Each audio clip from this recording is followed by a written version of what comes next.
Hello, ladies and gentlemen. This is Zora Shaddai Salahi, and here are my two living witnesses for my persuasive speech about emotion. Now, here's my mom. Hello. And here is my younger brother, Naphtali.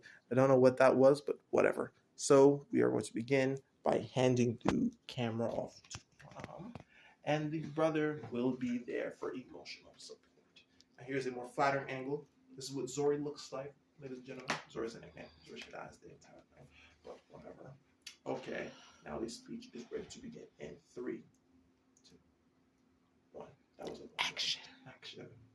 Now, how we see emotions is a very black and white sort of way.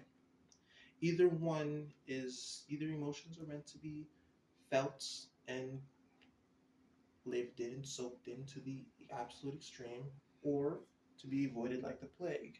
This can commonly be seen in happiness and sadness. One being seen as the golden standard for emotion, the one that we're supposed to live in to the fullest, whilst the other is seen as a sort of plague-like thing that is supposed to be avoided. Now, it is my argument and my belief and knowledge that sadness is one of the most important feelings and emotions one could ever possibly go through.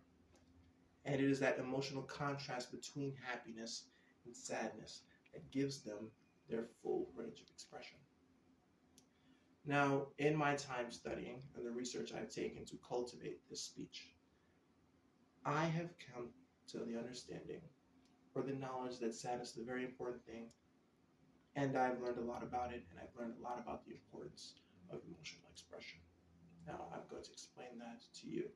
Now, before we can start with the importance of emotional expression, should be our first round to understand what sadness is and why people typically avoid it. Now, it can be best explained by Paul Atkins that sadness is one of the core 6 emotions. It is commonly felt or experienced in childhood. Now, it is an unconscious thing, or even conscious thing, for families to typically avoid sadness. And that is because it can be defined by or paired up with feelings of helplessness, despair, loss, sorrow, and grievances. And as well as that, it can also be, or the reason why people tend to avoid it, because it's a pain. It's a pain, let's be honest.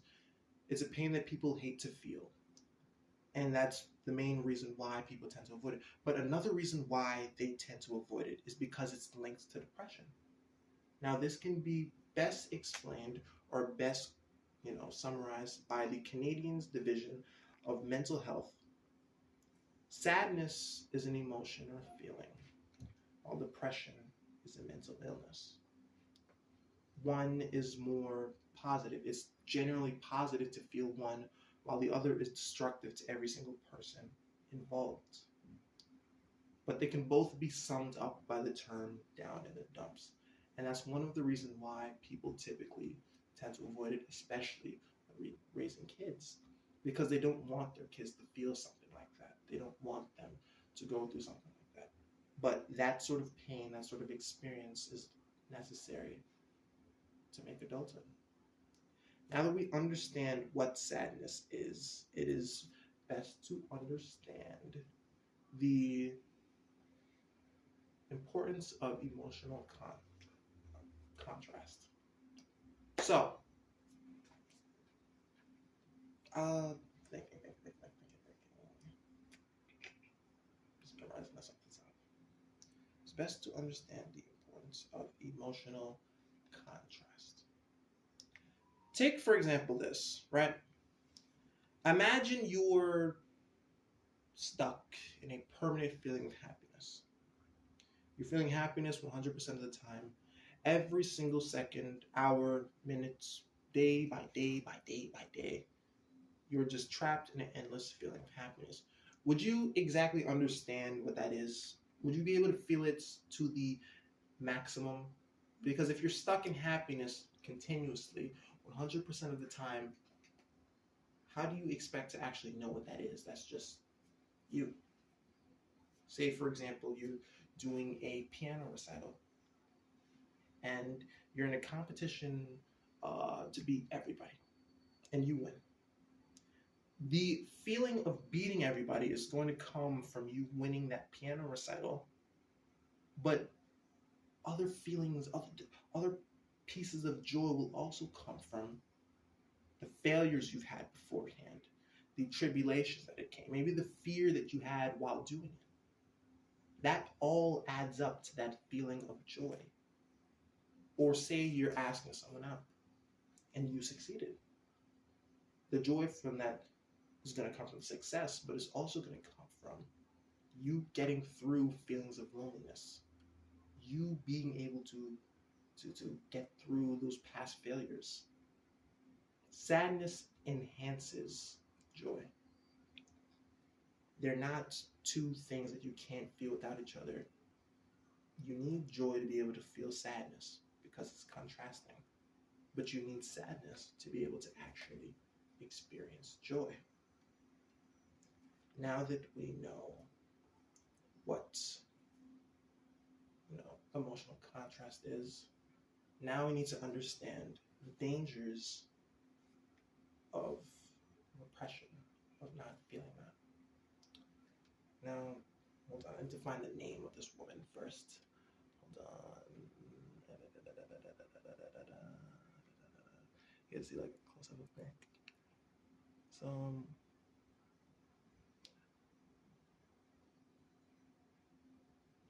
British psychiatrist. Now, a question I hear you all asking. No, you guys didn't, because you're a camera. Why is sadness such a terrible thing to repress? Now, it is best described by British psychiatrist Robin Skimmer that repression of sadness leads to can lead children to grow to be shallow and manic. Experiencing sadness and stuff like that, or handling it, especially throughout childhood growth, is important because it allows that kid to grow up to be able to handle emotional vulnerability. To go through those tough times, you need to be able to sit through small bits of sad, childish experiences, like losing a toy, maybe your loss, all that stuff. But if you're constantly avoiding that feeling, crisscrossing it or whatever, when you grow up into an adult, you won't know how to handle real life adult experiences because you never got to experience those bits that'll help you grow to handle that. You never got to take like each stairs. It's like instead of taking steps, you're taking one foot and just going all the way to the end. It's a very daunting task. You can't do it. So it tends to make adults behave to more traumatic experiences more like a child would because they never got those childish experiences of expression. As well as that, you can't repress or you can't avoid sadness. The most you can do is repress it. Also said by British psychiatrist Robin. Holding in all of this sadness, repressing it and keeping it deep inside you has its tolls, both physical and mental. Physical, it could lead to depression, ironically connected to the forefront, but it can also lead to things like memory loss or anger, which can lead to lashing out in the future, but it also takes mental tolls. Once again, depression. You also, what else? Hold on. I think I got like 2 of these. You can get heart disease and diabetes, but as well as that, aggression and memory loss.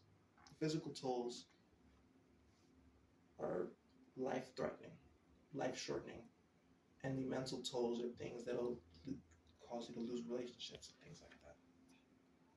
So, in short, sadness is a very core emotion and it's something that everyone should be able to express and feel. It's a very important thing. It allows you to feel emotion to its fullest and allows you to truly be human. To feel sadness isn't a weakness, it's not something that's going to kill you. It's a natural thing. And just like all things in life, sadness, or feeling it, is just a part of nature's way of creating balance. Thank you very much. I am Zorshad Salihi, and I am signing out.